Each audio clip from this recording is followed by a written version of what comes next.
hi. Didn't see you there. Wait, have you seen the Joker? What was that? Oh, where's Alex?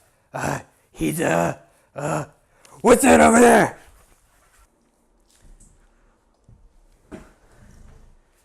What? I have on a piece of Batman's armor?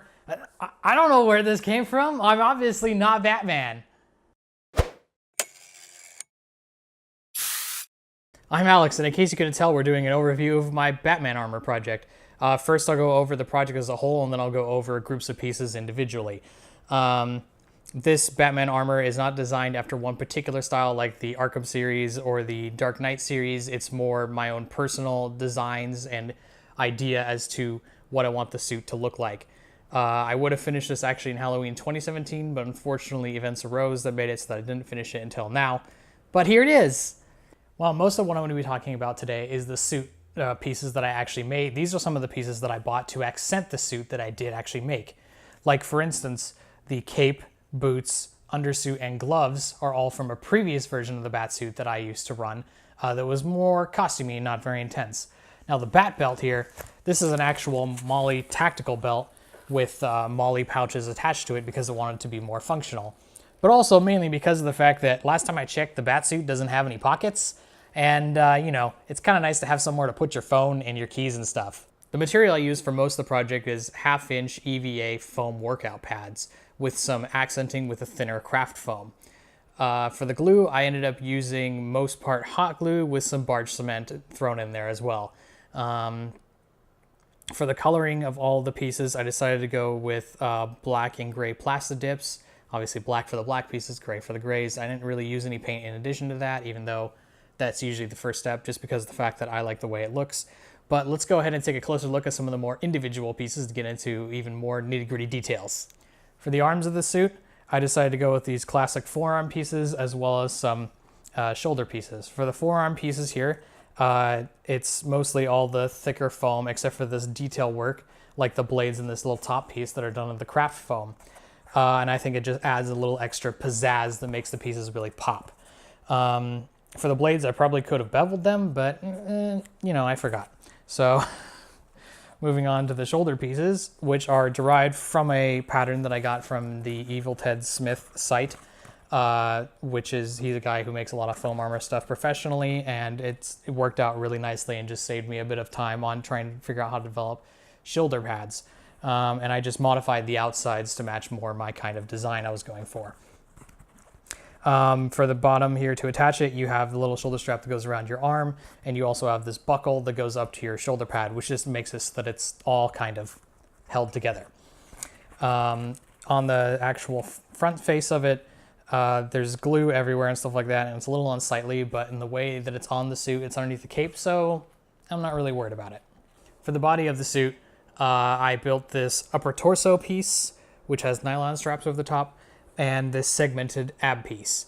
For the upper torso piece, I obviously have the bat on the front of it, which is done with a thinner craft foam slapped on top, and is painted over with the black Plasti-Dip.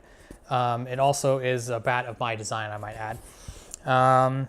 On the top here, we have these nylon straps, which I mainly went with this instead of the over-shoulder foam pieces, just because of the fact that it lightens the suit and allows a little more mobility. It also has the male buckles for the shoulders to slap on here.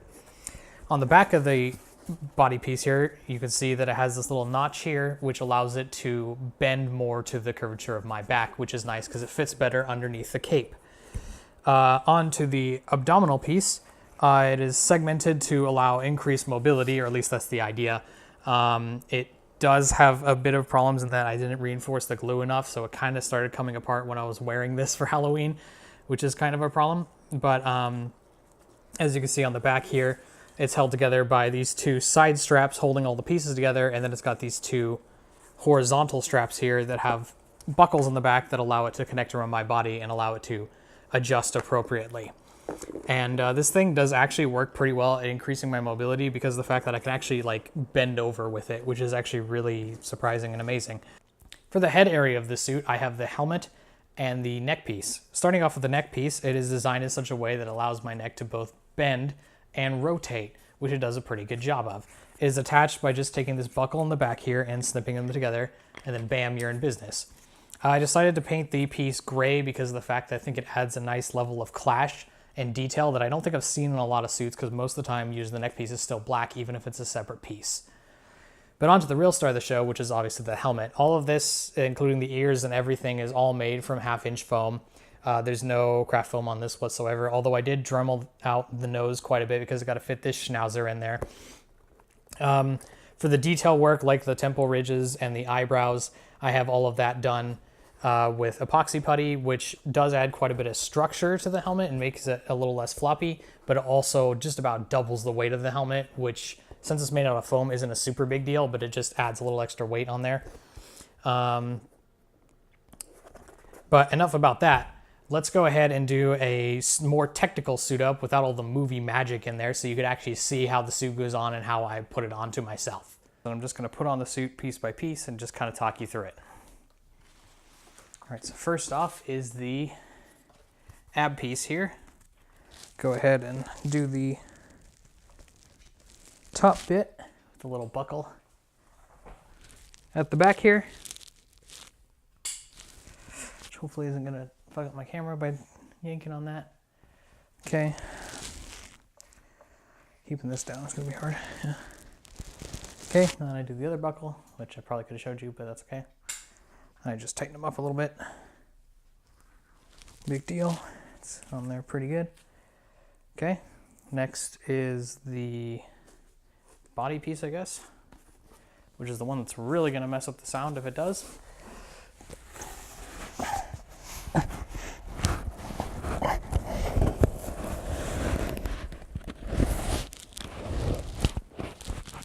Okay, and I adjust the abs so you can see the fact that it's, unfortunately, because of its coming apart, it's a little wonky and dusty too. More mic. Okay, cool. All right, so that's that on. Easy peasy. Let's do a shoulder. We've got the, which one is this? Right shoulder, I think. So you just, yeah, that just slides on, by the way. That's just how this went on. It just slides on. This one, you got the loop. Put your arm through it. Let's do that up. Then you snap it once this is flipped around the right direction. Hang on. Loosened up my strap a little bit, so I got to tighten that up too. Normally I do this beforehand, but I wasn't paying attention. Okay, well, you get the idea. You snap that in. Maybe. What's going on here? Okay, that one's in. Now this one, unfortunately, the strap came off one side, as you can see, so I won't even bother restrapping that. I'll just kind of attach it over here on the side.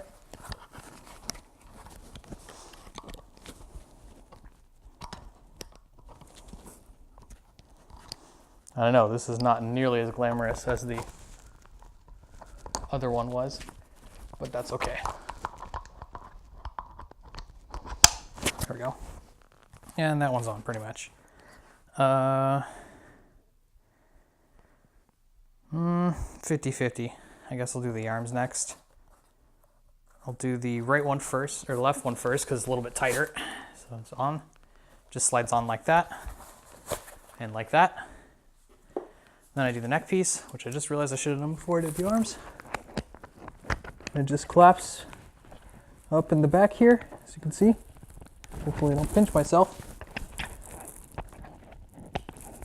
Give me a second.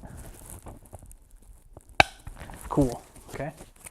See, I got my kind of neck guard thing going on. Now, glasses off. And yes, I don't wear contacts, so I have to do this completely blind. And bam. This has been the overview for my bat armor project. While there are still some flaws with this armor, I think it turned out overall pretty well. I hope this gives you ideas for your projects in the future. And as always, thanks for watching and see you next time.